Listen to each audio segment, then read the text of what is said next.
আজকে আমাদের ইঁচড় রান্না হবে। ইঁচড় কাটার জন্য তেল নিয়ে নিয়েছি। এখন ইঁচড়টা আমরা ফালি ফালি করে নিয়েছি, এতক্ষণে আমরা কেটে নেব। এই যে আমাদের ইঁচড় কাটা হচ্ছে, তার মধ্যে জল নিয়ে নিয়েছি, একটু হলুদ নিয়ে নিচ্ছি, তাহলে কালো কালার হবে না, ঠিক থাকবে কালারটা। ইঁচড় কাটা হচ্ছে আমাদের ইঁচড় কাটা হয়ে গেছে, এতক্ষণ সিদ্ধ করে নেব। ইঁচড় রান্না করার জন্য আমরা কড়া চাপিয়ে নিয়েছি, এতে জল দিয়ে দেবো।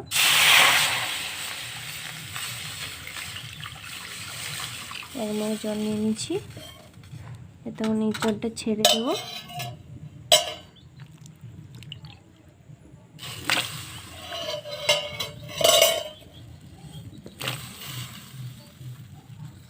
ইঁচড় ছাড়া হয়ে গেছে, তখন আমরা নুন দিয়ে দেবো, অল্প করে হলুদ দিয়ে দেবো।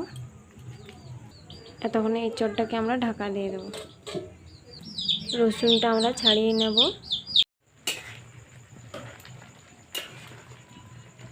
ইঁচড় সিদ্ধ হয়ে গেছে, আমরা নামিয়ে নেব।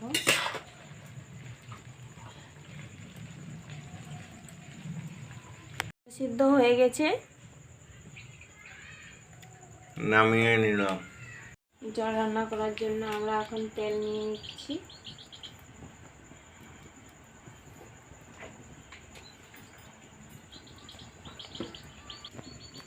তেল গরম হয়ে গেছে, পেঁয়াজ দিয়ে দিচ্ছি।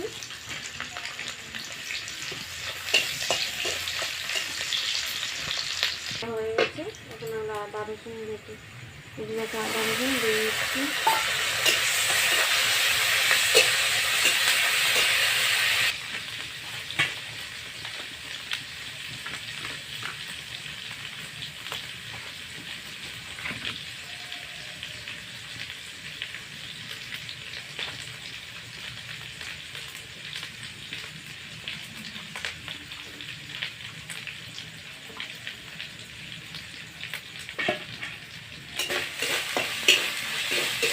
গুলে রাখা হলুদ, লঙ্কা আর জিরে দিয়ে দিচ্ছি।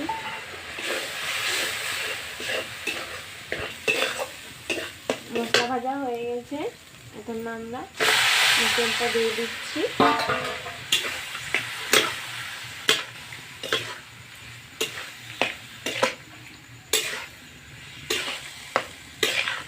ভালোভাবে মিশিয়ে নেব।